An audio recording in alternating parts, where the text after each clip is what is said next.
기도하시겠습니다. 사랑이 많으신 하나님 아버지 감사합니다. 하나님께서 저희들을 사랑하셔서 이렇게 거룩한 주일날 거룩한 전에 모여 거룩한 백성들이 신령과 진정으로 예배드리고자 합니다. 우리들의 마음의 문을 열게 하시고 하나님을 진정으로 사랑하며 하나님을 위해서 예배드릴 수 있는 거룩한 성도들이 될 수 있도록 인도하여 주시옵소서. 오늘도 예배를 통해서 하나님 귀한 말씀을 주셨습니다.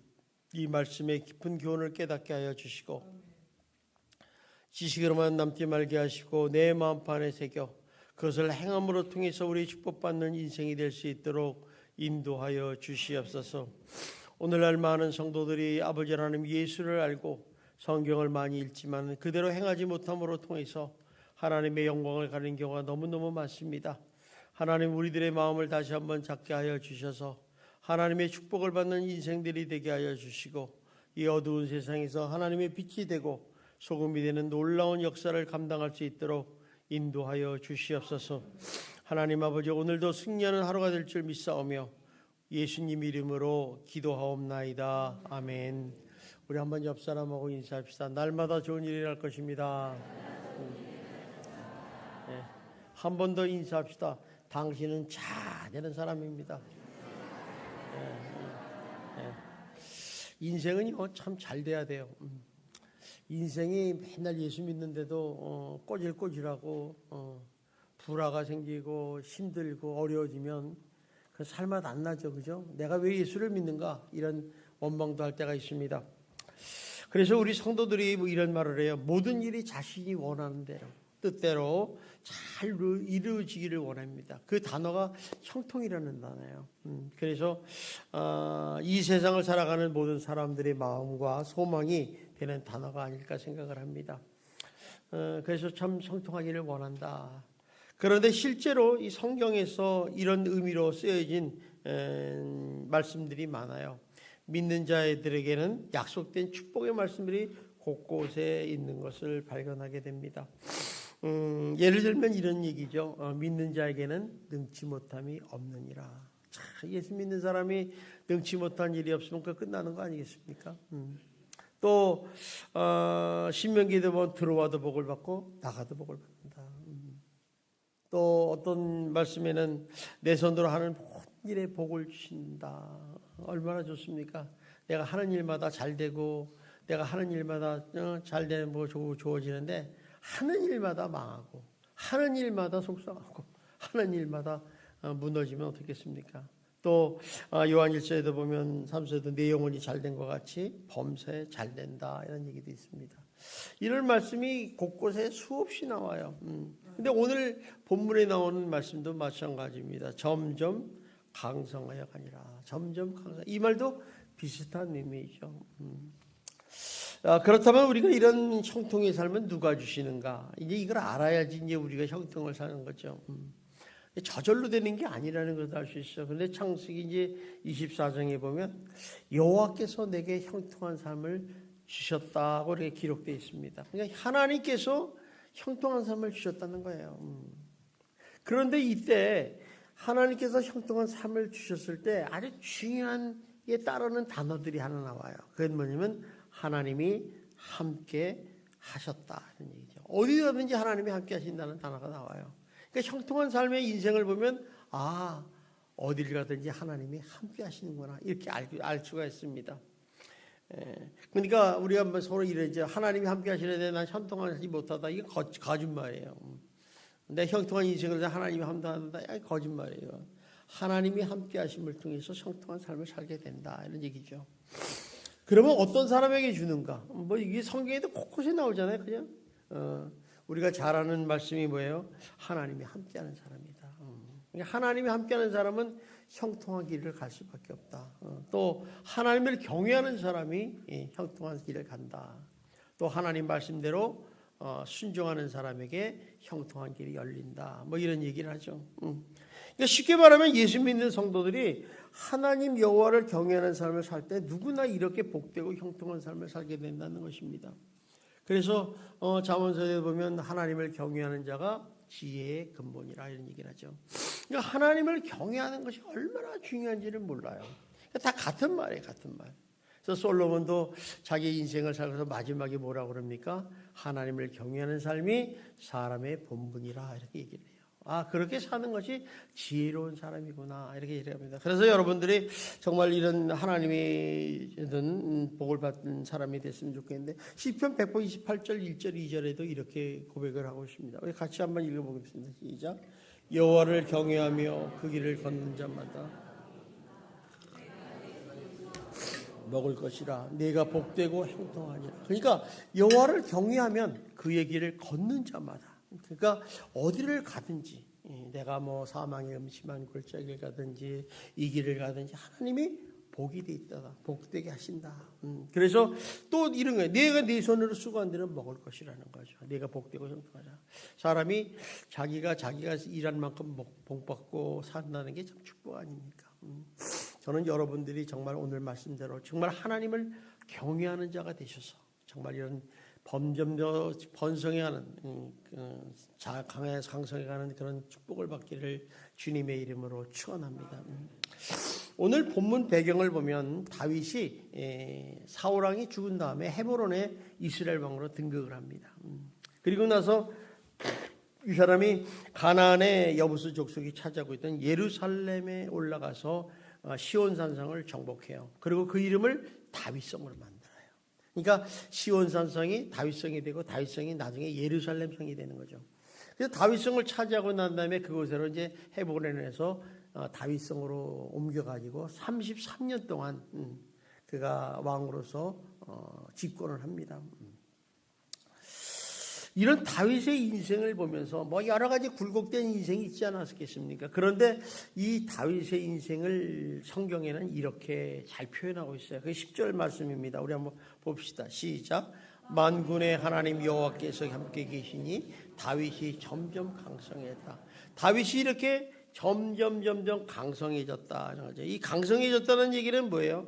뭐 다른 말이 아니라 점점점 잘 되고 강해졌다는 거죠. 정말 이렇게 인생이 점점점 강해지고 잘 되는 것이 얼마나 큰 축복이겠어요. 그래서 이 말씀을 보면서 많은 사람들이 나도 다윗과 같은 인생을 살았으면 좋겠다.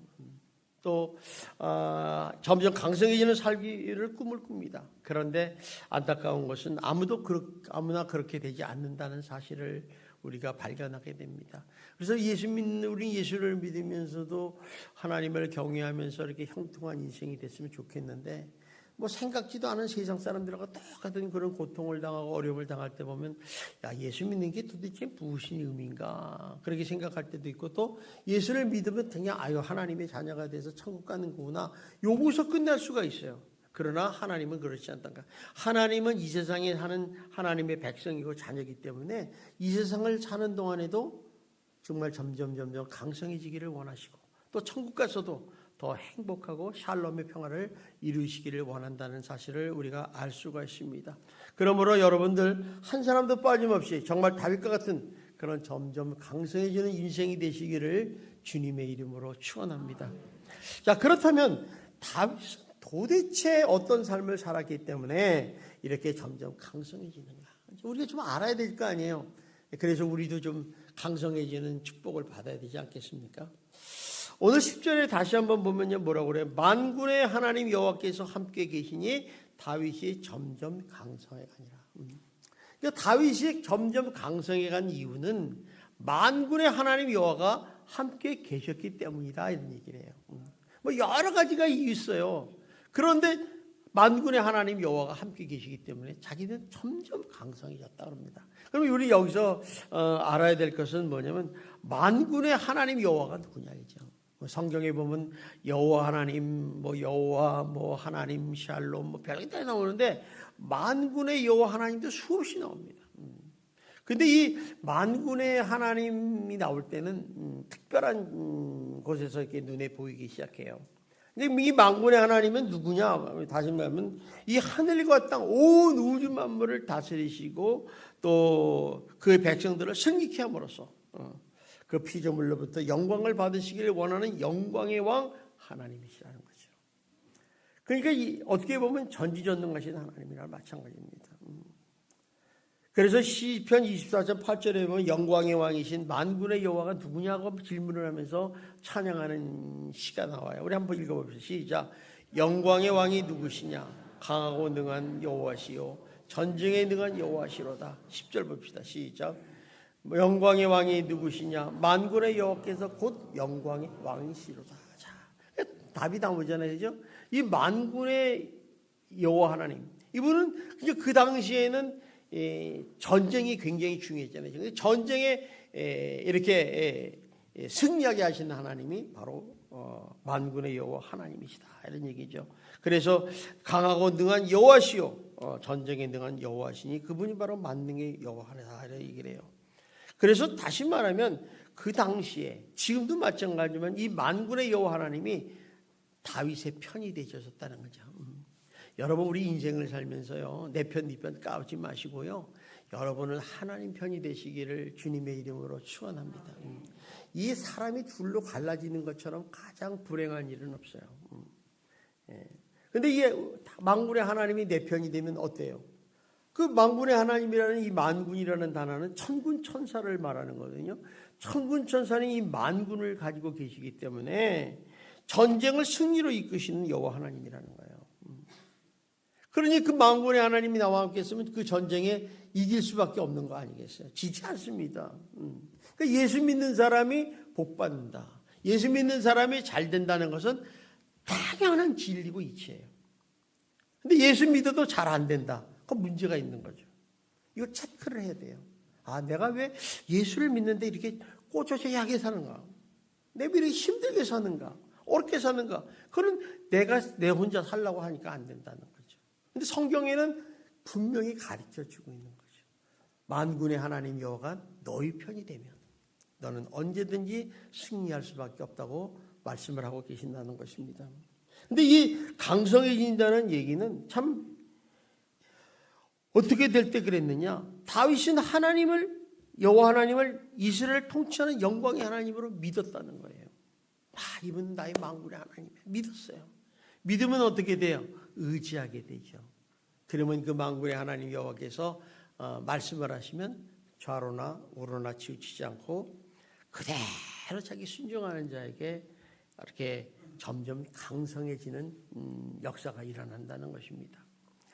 저는 이 말씀을 보면서 이런 비슷한 단어가 이제 사무엘 하에 나와요. 3장 1절에 보면 이렇게 나옵니다. 우리 한번 읽어봅시다. 시작. 사울의 집과 다윗의 집 사이에 전쟁이 오래매 사울의 집은 점점 약해가니라. 이 사울의 집은 점점 약해지고 다윗의 집은 점점 강해진다. 왜 그럴까? 굉장히 궁금했어요. 도대체 여기 특별한 비결이 뭐냐? 사실 사울을 보면요, 사울왕을 보면요, 이스라엘 나라를 세우는데 첫 번째 하나님이 기름 부어 세우신 왕이 사울왕이에요. 그 다윗왕은 누구냐? 하나님이 사울이 죽자 하나님이 기름을 부어서 세우신 두 번째 왕이 다윗이에요.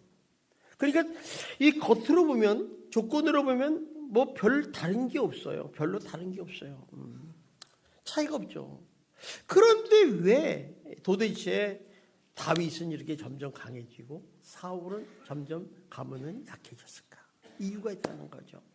이 사울왕이 약해진 그 이유에 대해서 힌트가 나와요. 그게 어디서 나오냐면 사무엘상 15장 22절 23절에 나옵니다. 우리 한번 찾아봅시다. 시작. 사무엘이 이르되 여호와께서 번제와 다른 제사를 그의 목소리를 청정하는 것을 좋아하지 않겠나이까? 순종이 제사보다 낫고 듣는 것이 수장의 기름보다 나으니 이는 거역하는 것이 점치는 죄와 같고 완 것은 사실 우상에 절하는 죄와 같음이라. 왕이 여호와께 말씀을 버렸으므로 여호와께서도 왕을 버려 왕이 되지 못하게 하셨나이다. 이건 너무너무 잘하는 얘기죠. 이 말씀 속에는 해변이 뭐냐면 사무엘이 사울에게 너는 왜 하나님 목소리를 청정하지 않느냐 이렇게 얘기하는 거죠.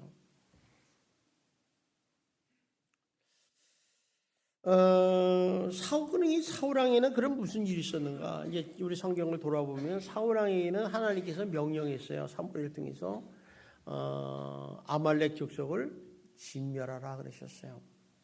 이 아말렉 족속을 진멸하는 것은 그 단순한 우리들 보면 명령인 것 같지만 하나님의 계획과 뜻이 있었어요.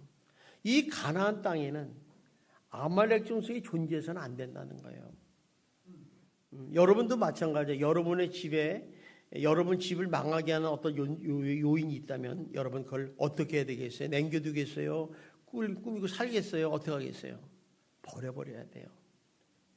항상 불화가 일으키고 문제가 생기는 것은 아주 없애버려야 되는 거예요. 여기 완전히 진멸하는 것은 아예 불태워버리라는 거예요. 없애버리라는 거예요. 그런데 이 사울왕은 어떻게 보면 하나님 말을 온전히 믿지 못했어요. 하나님을. 그 무슨 얘기냐면 다시 말해 하나님을 경외하지 않았다. 하나님 말씀을 좀 무시했다 이런 뜻이에요. 그래서 일부는 순종해요. 근데 일부는 순종하지 않습니다. 그러다 보니까 문제가 발생한 게 뭐냐면 하나님의 뜻은 계획은 아말렉 족속을 이 지상에서 없애버리는 거였어요. 아말렉이라는 이름이 이 땅에 나오면 안 돼요. 그런데 사울왕이 이 땅에 있으라니까 어떻게 돼요? 뭐라고 그래요? 하나님께서 이제부터 너와 함께하지 않겠다는 얘기예요. 그러니까 무슨 얘기냐면 나는 너하고 이제 일을 같이 하기 쉽지 않아. 우리도 그렇잖아요. 우리도 무슨 일을 하는데 엉뚱한 짓을 하면 어때요? 이거 이렇게 해서 이렇게 하십시오 그러는데 자기 마음대로 막 해. 그러면 그 사람하고 일을 할 거야? 할 수 있어요? 없어요? 없죠. 당연한 거죠. 그러니까 하나님이 그 말이에요. 내가 이렇게 하나님의 계획과 뜻이 있는데 또 딴짓하고 있는 거야. 그대로 안 하고 딴짓하고 있으니까 하나님이 나도 이해를 못해 하고 하나님은 네가 내 말을 버렸으니까 나도 너 버리겠다 이런 뜻이에요. 그게 결국에 어떻게 되느냐. 16장 14절에 이렇게 됩니다. 우리 봅시다. 시작. 여호와 영이 사울에게서 떠나고 여호와께서 부르시는 악령이 그를 번뇌한지라. 하나님의 영이 떠나버렸다는 거죠. 우리 오늘날 하나님께서 예수를 믿고 구원받고 하나님의 자녀가 되면 하나님의 영인 성령이 들어오시잖아요. 그런데 성령이 떠날 수가 있다는 거예요. 이게 얘기는. 여러분 성령이 없으면요 천국 갈 수 없어요. 그런데 여왕이 떠나보니까 그 다음에 뭐가 들어요? 악령이 들어오는 거예요. 악령이. 무서운 거죠. 결국에 어떻게 됐어요? 사울이 블레셋과 싸우면서 죽고 그 가문이 그 부하들과 막 집안들 갈등이 일어나서 점점 약해서 없어져 버려요. 나중에. 그런데 다윗은 말이에요. 도대체 어떤 삶을 살았기 때문에 이렇게 점점 강성해 갈 수 있을까? 그러니까 이 말씀을 딱 들으면서 힌트가 벌써 오죠. 힌트가 오는데 그 힌트가 어디서 나오냐면 사도행전 13장 21절 22절에서 나와요. 우리 한번 봅시다. 시작. 그 외에 그들이 왕을 구하거늘 하나님이 베냐민 때 사람 지스의 아들 사울을 왕으로 세우시고 증언하여 이르시되 내가 이새의 아들 다윗을 만나니 내 마음에 맞는 사람이라 내 뜻을 다 이루라 만나. 여기 그러니까 여러분이 잘 아는 내 마음에 맞는 사람이다 그러잖아요. 그러니까 내 마음에 맞는다는 얘기는 뭐예요? 하나님의 뜻에 맞는 사람이다. 그러니까 하나님의 뜻과 계획을 할 수 있는 사람이다. 그러니까 다윗은 하나님의 뜻에 맞게끔 끝까지 하나님과 같이 해서 성실히 살았다는 거예요. 야, 여러분 한번 보세요. 우리 인간적으로 보면 다윗은 참 이 사람도 참 허물이 많잖아요. 실수도 해요. 여러분 어떻습니까? 여러분 허물이 없습니까? 실수 안 합니까? 하죠. 또 다윗은요. 우리가 안 하던 짓들 하죠. 가늠도 해요. 또 그걸 피하려고 거짓말도 하고 살인까지 한 사람이에요. 여러분 용서할 수 있어요? 없어요? 여러분 다 용서하구나. 여러분들이 그렇게 하니까 용서할지 몰라요. 그런데 우리 인간의 입장에서는 용서를 못하죠. 어떻게 저럴 수가 있느냐. 이렇게 되는 거예요. 그런데 하나님께서 그런 다윗을 품고서 함께 하신 이유가 뭐냐는 거죠. 그것은 바로 그거예요. 이스라엘을 하나님 나라로 세우시겠다는 신정국가로 세우시겠다는 하나님을 이루는데 다윗은 변함없이 하나님의 뜻을 이루기 위해서 하나님과 함께 끝까지 성실히 임했다는 거예요. 되게 중요한 얘기예요. 이걸 갖다가 동행한다 얘기예요. 동행한다. 여러분 동행이라는 것은 뭐냐면 하나님과 같은 방향을 하나님의 뜻을 이루기 위해서 같은 방향을 가면서 하나님과 대화를 통하고 하나님과 뜻이 맞는 사람이 하나님과 동행한다 그래요. 말도 안 하고 뜻도 없고 방향도 다르면 동행한다는 얘기를 못해요. 여러분 그렇지 않습니까? 동행한다는 게 이렇게 중요해요. 여러분 가족이 부부가 남편과 아내가 같이 살아요. 그럼 같은 방에 가잖아. 서로 대화를 해. 그리고 어떻게 하면 우리 집이 잘 될 것인가? 이런 걸 생각하면서 가는 게 그 같이 사는 게 이게 동행이잖아요. 근데 남편은 따르고 있고 하면은 저쪽에 가 있고 자식들은 저쪽에 있고 이러면 아무것도 아닌 거죠. 그걸 갖다 풍지박산 가정이라고 그래요. 풍지박산 가정. 그러니까 이게 굉장히 어려운 거죠. 자, 이렇게 다윗을 하나님께서 내 마음에 합한 사람이라고 생각했기 때문에 함께 하셔서 점점 강성하게 했다는 것입니다. 그러면 다윗이 이렇게 점점 강성해진 그 증거가 뭐냐는 거죠. 그 흥왕의 비결이 이제 11절부터 쭉 나와요. 자, 11절 우리 한번 같이 읽어볼까요? 시작. 두로왕 히람이 다윗에게 사절과 백향목과 족수와 석수를 보내매 그들이 다윗을 위해 집을 지었다. 자, 다윗을 위해서 집을 지었다. 궁궐을 지었다는 거죠. 옛날에는 궁궐을 지면 많은 인력이 소모되잖아요. 재난이 또 돈이 들고 우리 교회를 지어도 돈이 많이 들잖아요. 똑같습니다. 짓는데 이렇게 지었다. 그런데 두로왕 히람인 사람이 목수와 석쇠와 재력을 보내서 집을 지었다. 그러니까 그만큼 이 다윗이라는 나라, 이스라엘은 안으로나 바깥으로나 인정받는 강한 나라였다. 강한 나라는 인정을 받는 거죠. 우리 대한민국이 얼마나 인정받는 나라입니까? 여러분 여권 가지고 나가니까 그냥 야 우리나라 여권 뭐 별거 아닌가 보다 똑같은다 그러지만 사실 여러분 예전에하고 지금하고 달라요. 우리나라 여권 딱 가져가면 미국 같은 데만 좀 깐깐하게 해야지 다른 나라는 다 프리패스잖아요. 이처럼 국력이 강하니까 다 인정하는 거야. 어우 한국 사람, 어우 돈 많은 사람, 잘 사는 나라 이게 인정하는 거죠. 얼마 전에 그 북한에서 이렇게 탈북하신 분들이 있는데 그분이 자기가 외교관으로서 가장 힘들었던 것은 꼭 여권을 가지면 북한 잼이니까 남해니까 물어본대요. 그러니까 북한이면 아니 인정을 안 한다는 거예요. 국력이 약하니까. 그러니까 이게 국력이 강한다는 게 얼마나 중요한지 몰라요. 또 여기 보니까 두 번째가 뭐냐면 13절부터 16절까지 있는데 다윗의 아들 딸들에 대해서 쭉 나와요. 그게 무슨 얘기냐? 자식이 번성됐다는 거죠. 잘 되는 집안이요. 식구가 많아요. 잘 되는 식구 많아요. 요새 젊은이들이 이제 결혼 안 하려고 그러잖아요. 이제 10년, 20년, 30년, 50년만 지나버려요. 씨가 말라버려요. 망하는 나라예요. 망하는 나라. 잘 됐다는 거예요. 또 세 번째는 뭐냐면 17절부터 25절까지 나오는데 대적을 물리쳐 승리한 사람. 이게 무슨 얘기냐면 싸울 때마다 승리한다는 거예요. 여러분 성경에 보면요. 이스라엘이라는 나라가 전쟁을 하는데요. 한 번도 진 적이 없어요. 놀랍잖아요. 여러분 성경 보면 모세도 싸웠을 때 아말렉하고 싸울 때 안 졌죠. 또 뭐 여호수아도 안 졌죠. 뭐 기드온도 안 졌죠. 뭐 진 적이 없어요. 다윗도 전쟁에서 한 번도 진 적이 없어요. 그런데 딱 진 건 뭐냐면 아이성의 전투에서 지잖아요. 그때 딱 보면 하나님께 문제가 있었잖아요. 그러니까 이거 외에는 이스라엘은 전적으로 승리를 했어요. 전적인 승리를 했다. 그건 무슨 얘기냐? 하나님이 함께 하시기 때문에 승리할 수 있다는 거죠. 따라서 우리 다윗의 삶이 오늘날 성도인 우리의 삶을 예표한다고 할 때 우리 또한 강성해지는 삶을 살 수 있고 또 그 삶이 보장되어 있다는 거예요. 그러니까 여러분들은 다윗처럼 살면은 하나님께서 여러분을 점점 강성해지게 하고 그런 삶을 보장해 주실 줄 믿습니다. 우리 살아야 돼요. 야, 예수 믿는 사람은 정말 이렇게 잘 되는구나. 강하구나 해야죠. 그런데 실제로 성도들의 삶을 보면요. 이런 형통의 보장이 되는 불구하고 어떻습니까? 많은 경우 그렇지 못한 삶을 살면서 낙심하고 좌절하고 한다는 거예요.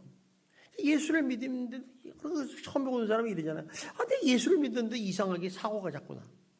안 하던 질병에 걸려서 병원에도 가고 예수 믿었는데 자꾸 집안에 무한이 생기고 자식들이 속색을 새기고 사업이 망하고 이러면 야, 예수 잘못 믿어서 그런가 보다. 그래가지고 안 믿는 사람들이 있잖아요, 주변에 종종. 근데 이걸 잘 몰라서 그런 거죠. 그 이유가 뭐냐는 것은 분명히 이는 하나님의 뜻과는 다른 삶을 살고 있기 때문에 그렇다는 거죠. 여러분, 예수 믿으면요, 누구 뜻대로 살아야 돼요? 하나님 뜻대로 살아야 돼요. 그래서 성경에 보면, 찬송에 보면 주님 뜻대로 살기로 했네, 주님 뜻대로 살기로 했네, 이렇게 찬양하잖아요. 근데 여러분 어때요? 주님 뜻대로 살지 않기로 했네, 이렇게 나와요. 그러니까 망하게 되었도다. 여러분, 그게 아니야. 주님 뜻대로 살면요, 지금 당장 힘들고 어렵고 손해보는 것 같아도 결국에는 만군의 여호와 하나님이 여러분과 함께 하셔서 점점 강성하게 해줄 줄 믿습니다. 그래서 우리가 이렇게 하나님이 함께하는 비결을 우리가 알아야 돼. 그래서 우리가 이렇게 하는데도 다른 점이 아니니까 하나님께서 함께하심을 번성하는 그 충만의 비결이 무엇인가? 우리가 오늘 구체적으로 좀 살펴보면서 여러분의 이 길을 좀 실제적인 비결을 알아서 여러분이 그렇게 사시기를 주님의 이름으로 축원합니다. 뭐 간단해요. 이 사람이 산 비결은 하나를 할 수도 있고 두 개를 할 수 있어요. 첫 번째 행청의 비결이 뭐냐? 그것은 뭐냐면 어떤 상황에서든지 여호와 하나님의 뜻을 묻는 삶을 살았다, 이런 얘기예요. 묻는 삶. 이 묻는 삶이라는 것은 우리에게 속히 말하면 기도하는 삶을 살았다, 이런 얘기예요. 사실 우리가 기도하라 그러면 뭐라고 그래요? 야, 기도 그거 피곤한데, 이거 못하겠다. 다른 건 다 해도 못하겠다. 그러잖아요, 그죠? 야, 기도는 나하고 적성이 안 맞아. 그런 사람이 있어요. 여러분, 그는 기도를 왜 하는지를 몰라서 하는 사람들의 얘기예요. 그래서 오늘날 마귀들이 성도들을 기도 못하게 해요. 왜? 망하라고. 여러분, 기도 안 하면 얼마나 편해요? 새벽에 나왔다가 기도에다가요, 저는 토요일 날 기도 없잖아요. 그러면 이제 잠이 너무 잘 와. 쉽게. 기분이 확실히 저도 좋아요. 여러분은 얼마나 좋겠어요. 근데 일주일 내내 그렇게 자는 사람은 기분이 별로 안 좋죠. 어쨌든 간에 이렇게 기도한다는 거, 하나님께 묻는다는 것은 먼저 다윗은 나를 통해서 하나님이 이루시는 하나님의 뜻을 알고자 했다는 거예요. 하나님이 나를 기도시킨 것은 이 문제를 통해서 하나님의 뜻을 알고자 나를 기도를 시키는구나, 이걸 알았다는 거죠. 그러니까 여러분이 기도를 시킬 때는 분명히 하나님의 뜻이 있어요. 그래서 뭐라고 그래요? 하나님께 기도하는 사람을 통해서 하나님 나라의 일을 하신다, 이런 얘기를 하잖아요. 무슨 얘기예요? 기도를 안 하면 하나님의 뜻을 모르니까 이 일을 시킬 수 없다. 나 너랑 일 안 해. 이렇게 얘기하시는 거예요. 그러니까 여러분이 나는 내 교회 되는데 아무 일도 안 시키지. 그러면 여러분 기도 안 하는 거죠. 안 하는 거죠. 근데 기도의 맛을 모르니까 기도하기 싫어 이런데 그렇지 않다는 거예요. 그러니까 하나님의 뜻을 알기 위해서 여호와께 무릎을 꿇었다는 거죠. 또 하나는 뭐냐면 내가 우리 삶 속에 이런 어려운 문제가 발생하면 이 문제를 해결하실 분은 하나님인 것을 알았다는 거예요. 여러분이 기도하는 거 하나님이 반드시 응답해 주시는 거 믿습니까? 그거 아는 사람이 기도하는 거예요. 보통 이렇게 얘기를 해요. 하나님은 나를 사랑하니까 내가 아무 때나 기도하면 응답하겠지. 거짓말이에요. 마귀에게 속지 마세요. 여러분, 매일같이 친밀하게 사는 사람하고 1년에 한두 번 하는 사람하고 같아요, 안 같아요?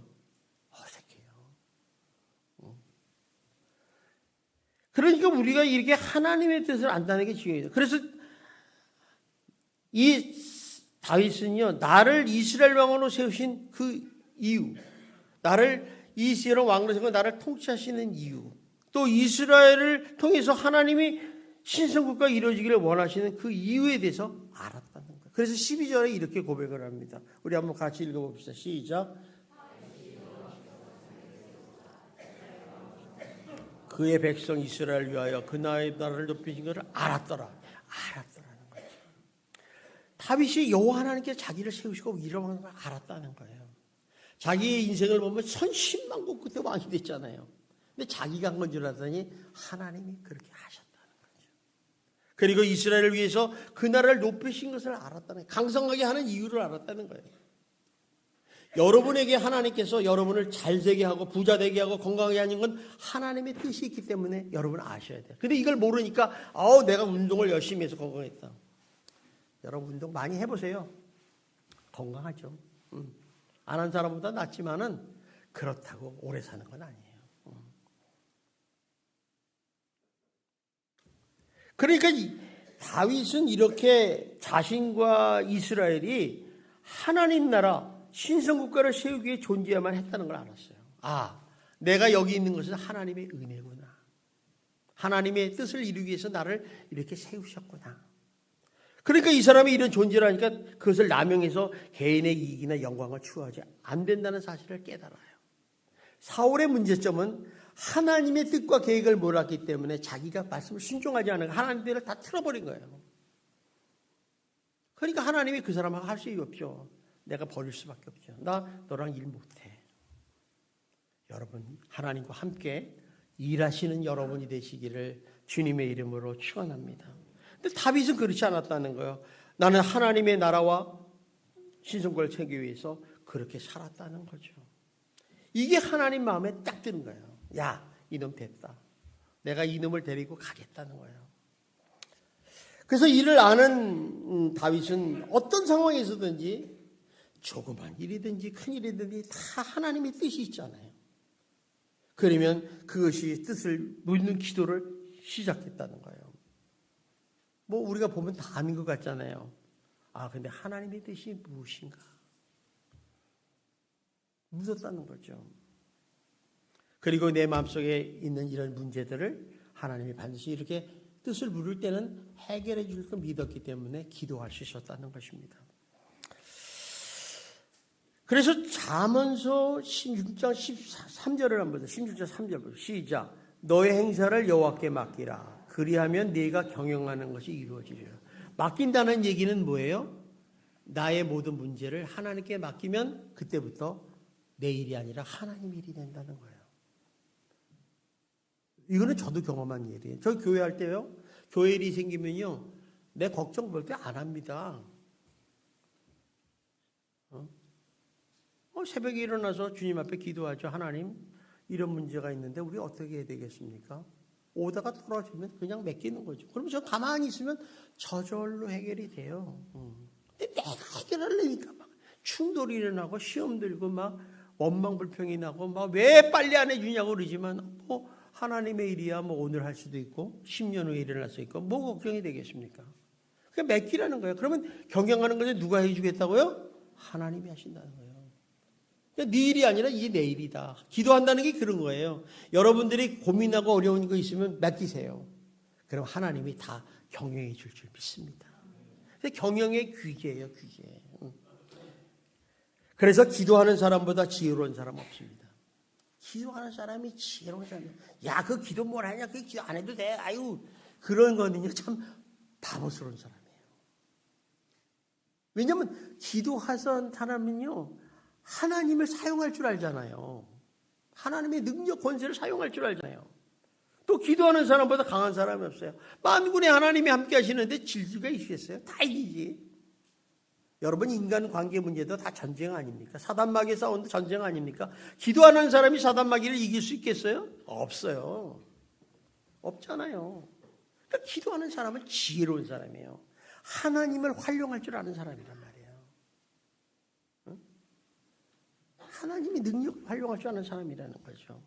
그 예가 이제 17절부터 25절까지 나는 17절에 보면 어떤 얘기가 있느냐면 이스라엘로 이제 예루살렘으로 이 다윗이 이전을 했잖아요. 왕이 된 지 얼마 안 됐거든요. 그럴 때 이제 왕이 올라가 보니까 블레셋이 가만히 보니까 다윗이라는 놈을 알잖아. 그냥 다윗을 저게 관건해지기 전에 빨리 쳐서 제거시켜버리겠다 생각을 하고 블레셋이 군대를 총동원해서 이제 예루살렘으로 달려옵니다. 자, 이때만 해도 예루살렘은 이사를 왔기 때문에 안정이 안 돼 있을 때예요. 우리도 이사를 가면 개인 또 3개월은 지나야지 어느 정도 집이 안정화되듯이 안정이 안 됐을 때예요. 그런데 이때 다윗은 얼마나 당황했겠어요. 근데 당황하지 않았다는 거예요. 그거 무엇보다도 먼저 한 일이 무엇입니까? 하나님께 먼저 물었다는 거예요. 물었다는 거예요. 한번 봅시다. 우리 19절 한번 봅시다. 시작. 다윗이 여호와께 여쭈어 이르되 내가 블레셋 사람에게 올라가리이까 여호와께서 그들을 내 손에 넘기시겠나이까 하니 여호와께서 다윗에게 말씀하시되 올라가라 내가 반드시 블레셋 사람을 내 손에 넘기라 하시라. 그러니까 무슨 얘기냐면 하나님 뜻이 블레셋 사람하고 싸우는 게 뜻입니까? 아닙니까? 이렇게 물어본 거예요. 우리는 일반적으로 적군이 쳐들어오면 싸워야 돼요. 딱 하나죠. 이겨야 되니까. 그런데 다윗은 그러지 않았어요. 블레셋 사람하고 싸워야 됩니까? 싸우면 이기게 해주시겠습니까? 이거 물어본 거예요. 다르잖아요, 결이. 그러니까 하나님께서 싸워라. 내가 네 손에 넘기기라 얘기하세요. 그러니까 그 말씀대로 그냥 블레셋 사람을 정면 충돌해가지고 싸웠더니 그대로 이겼더라. 이게 다윗의 번성에 가는 비결이에요. 쉽죠? 여러분들이 이렇게 할 수 있어요. 그냥 하나님이 말씀하시면 아멘 나가는 거죠. 다 승리하는 비결입니다. 또 여기 보십시오. 22절을 한번 봅시다. 22절 우리 한번 읽어봅시다. 22절 22절 23절 한번 읽어봅시다. 시작. 사람들이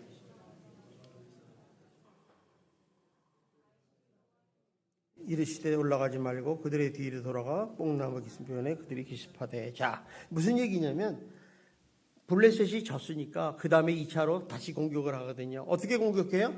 더 막강하게 준비해서 가는 거죠. 이놈들이 처음에 쳐들어왔으니까 이제 이렇게 작전을 세우고 나간 거죠. 사실은 이스라엘 군대가 블레셋을 이길 수 없어요. 그런데 어떻게 합니까? 하나님께서 여쭤봤더니까 뭐랄까요? 올라가지 말고 정면 충돌하면 너 진다. 매복 작전을 해라 이게야. 매복 작전을 해라. 그러니까 하나님께서 지혜를 주니까 어때요? 우리는 정면으로 전번에 이겼으니까 또 정면으로 붙으면 이길 것이라 생각했는데 그렇지 못했다는 거죠. 그래서 하나님 말씀대로 기습작전을 써요. 그랬더니 어떻게 됩니까? 승리했다는 거예요. 이 말은 무슨 얘기냐? 우리 준 메시는 아무리 작은 일이라도 자신 있는 일이라도 작은 일이라도 내 뜻대로 행하지 말라는 거예요. 우리는 자신 있는 일 같으면 다 해요. 야 이건 내가 할 수 있어.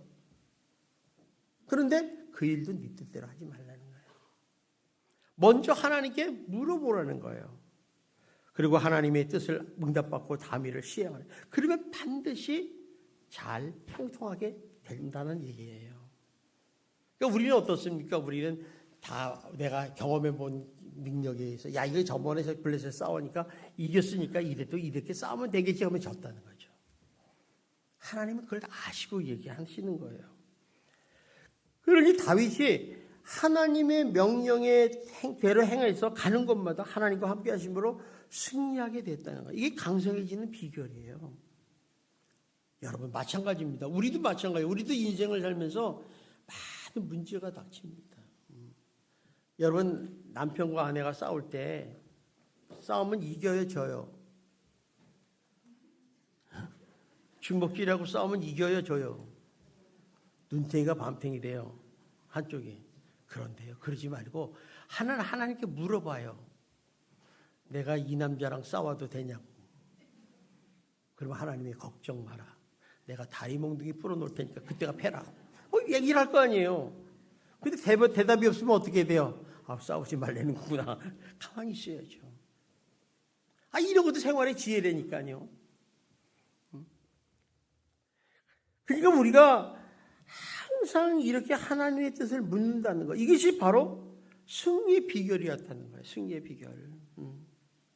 여러분 역대하의 26장 4절 5절에 보면 우시야 왕이라는 사람이 형통했을 때 언제였는지를 가르쳐주는 구절이 있어요. 한번 봅시다. 시작. 우시야가 그의 아버지 아마샤의 모든 행위대로 아버지 보시기에 정직히 행하며 하나님을 찾았고 그가 여호와를 찾는 동안에 하나님이 형통하게 하셨더라. 자, 우시야가 이때 어렸을 때예요. 그러니까 스가랴라는 선지자가 있었거든요. 스가랴 선지자는 하나님의 음성을 듣는 기도해야 하는 사람 아니에요. 그러니까 여기 문제가 생기면 어린 이 우시야 왕한테 하나님께 기도합시다. 물어봅시다.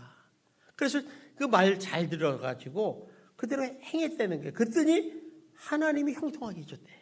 언제? 여호와를 찾을 동안. 자, 언제 형통하게 해줬어요? 여호와를 찾을 동안. 그러니까 여러분이 형통한 인생을 살려면 어떻게 해야 돼요? 여호와를 찾으셔야 돼요. 그러니까 여러분이 기도 안 한다는 건 어떤 얘기예요? 나 형통하도 안 내도 괜찮아. 그냥 밥 세끼 먹고 풀나물 먹고 살아도 괜찮아. 이런 마음이 배짱 있는 사람은 안 해도 괜찮아요. 근데 저는요 그러고 싶은 생각이 없어요. 이왕이면 고기 먹 반찬이 더 맛있지 않아요? 제가 우리 성도님들은 고기 반찬 엄청 좋아하더라고. 전번에 어떤 사람들을 고기를 사줬는데 와 상상을 초월할 정도로 먹더라고. 근데 이게 알 수가 없는 거예요. 너무 좋은 데가 어떻게 하겠습니까? 그래서 우리가 이렇게 형통한다는 건 얼마나 중요한지 알아요. 그러니까 우리가 먼저 하나님의 뜻을 이렇게 구해서 형통하는 다윗의 인생을 보면서 아, 우리도 기도했다. 여러분 그런 인생이 되시기를 주님의 이름으로 축원합니다. 그래서 시편 9절 10절에 이렇게 말씀합니다. 우리 봅시다. 시작. 아는 자는 주를 의시하자 하니 이는 주를 찾는 자들을 버리지 않으시다. 자, 주님을 이름을 아는 사람이 여러분들 아닙니까? 주를 의지하세요. 그러면 주를 찾는 자를 버리지 않는다. 반드시 응답하시고 도와주신다는 것입니다. 믿습니까? 예.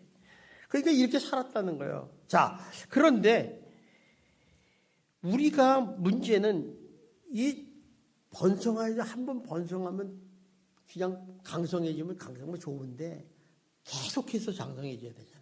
점점. 이 비결 하나 가르쳐 줄게. 그건 뭐냐면 계속해서 지속적으로 강성해지기 원하면 감사할 줄 알아야 돼. 감사.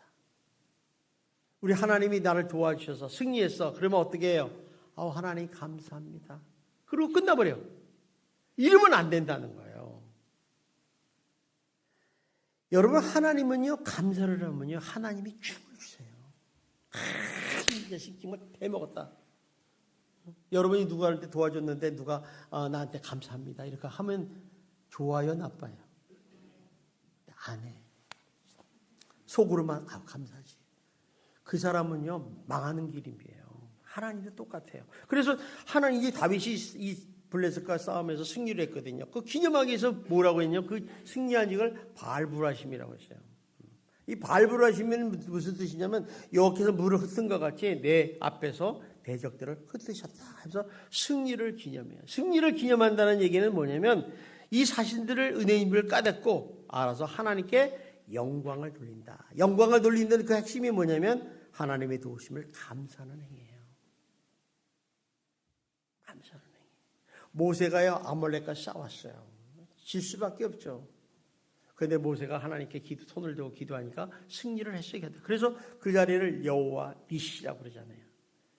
하나님이 우리를 도우셔서 승리의 깃발을 하겠다. 그래서 기념을 해요. 영광을 돌린 거죠. 감사한 거죠.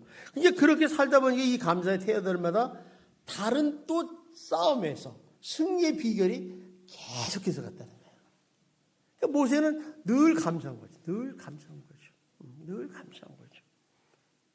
그러니까 여러분들도 마찬가지입니다. 여러분들은 한 번 감사가 아니라 범사에 감사해야 돼요. 그래서 우리 데살로니가 그러잖아요. 범사에 감사하라. 그리스도 예수 안에서 하나님의 뜻이라고 했어요. 우리는 그래요. 나는 하나님 뜻 몰라요. 거짓말하지 마세요. 성경을 읽는다는 것은 거기에 하나님의 뜻과 계획이 다 적혀 있다는 거예요. 그럼 여러분 뭘 알아요? 지식으로 뵙니까? 아니잖아요. 항상 쉬지 말고 기도하라. 항상 기뻐하라. 범사에 감사하라. 하나님의 뜻이다. 너 이렇게 살기만 해도 너 형통한 인생 살 수 있어. 이렇게 가르쳐 주는 거예요. 그런데 여러분은 뭐예요? 이런 듣고 이를 슈퍼봐. 어떻게 항상 기뻐할 수 있어? 어떻게 범사에 쉬지 말고 기도할 수 있어? 어떻게 범사에 감사할 수 있어? 다 잊어버려요. 그리고 뭐라고 그래요? 하나님의 뜻을 모릅니다. 나의 뜻을 가르쳐 주십시오. 하나님이 그 소리 듣겠어요? 이 거짓말쟁아 이런 얘기죠. 그러니까 우리가 이런 승리를 계속하려면 해야 돼요. 그래서 저희가 그런 얘기를 해요. 감사가 감사를 낳고 감사가 감사를 축복으로 변하는 기적을 체험하라고 얘기잖아요.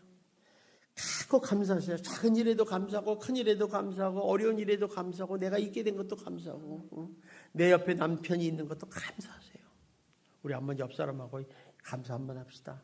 당신이 내 옆에 있어서 감사합니다. 한 번 더 해요. 당신이 못생겨서 감사합니다. 못생기니까 내가 잘생긴 거 아니야. 그러니까 다시 한번 당신이 잘생겨서 감사합니다. 여러분 그것만 한 사람은 여러분 못생긴 거야. 감사하기 싫죠? 그러면 감사를 잡고 왔어요. 만날 때마다 할렐루야 감사합니다. 오늘 당신을 만나서 너무 행복합니다. 당신을 보니까 빛이 납니다. 성가대가 이렇게 앞에서 찬양을 부르니까 하나님의 영광이 드러납니다. 감사하죠.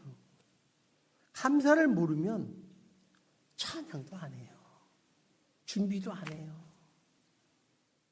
당연한 것 줄 알아요. 하나님 영광 안 받는 거예요. 그렇기 때문에 감사는 하나님의 은혜를 하는 행동이고 지적을 일으키는 비결이고 하나님과 좋은 관계를 맺는 비결이에요. 그래서 점점 강성해지는 비결이라는 것입니다. 그래서 감사하는 생활은요, 하나님의 도우심을 지속적으로 계속해서 체험하는 가장 쉬운 지름길이에요. 그래서 감사라는 게 바로 여기 있는 거죠. 근데 반면에 감사하지 않는다면 한두 번은 더 도와줄 수 있어요, 하나님이. 그런데 그 이상은 안 도와줘요. 그러니까 아무리 기도를 해도 응답을 안 하시는 거예요. 결국 망하는 거죠. 정말 하나님의 은혜를 가지고 감사해서 사업이 잘 됐는데 내가 잘한 것처럼 자랑하다가 기도 안 하고 감사 안 하고 그러니까 나중에 안 될 때는 또 달라고 막 기도하잖아요. 하나님이 그 기도 듣겠어요? 너 도와줘봤자 뭐 감사하지도 않을 거야. 내가 너 왜 도와주냐 그런 거지. 여러분도 마찬가지예요. 그러므로 여러분 범사에 감사하는 삶이 여러분 형통의 삶의 지름길이라는 걸 꼭 아시고 여러분 범사에 감사하시고 계속해서 지속해서 점점 강성해지기를 간구하는 여러분이 되기를 주님의 이름으로 축원합니다. 기도하겠습니다. 사랑이 많으신 하나님 아버지 감사합니다. 하나님께서 저희들을 사랑하셔서 정말 다윗은 만군의 여호와께서 함께 계시니 점점 강성하셨다고 아버지 말씀이 나오십니다. 이 다윗의 축복이 나의 축복이 되게 하시고 다윗의 번성함이 나의 번성함이 되게 하시고 다윗의 아버지 그 영향력이 나의 영향력이 될 수 있도록 축복하여 주시옵소서. 하나님 아버지 우리가 그동안 알고 있었지만은 못했던 것을 용서해 주시고 이제부터는 좀 더 주님을 가까이 나가서 하나님께 묻고 행하는 그런 인생들이 될 수 있도록 역사하여 주시옵소서. 예수님 이름으로 기도드리옵나이다.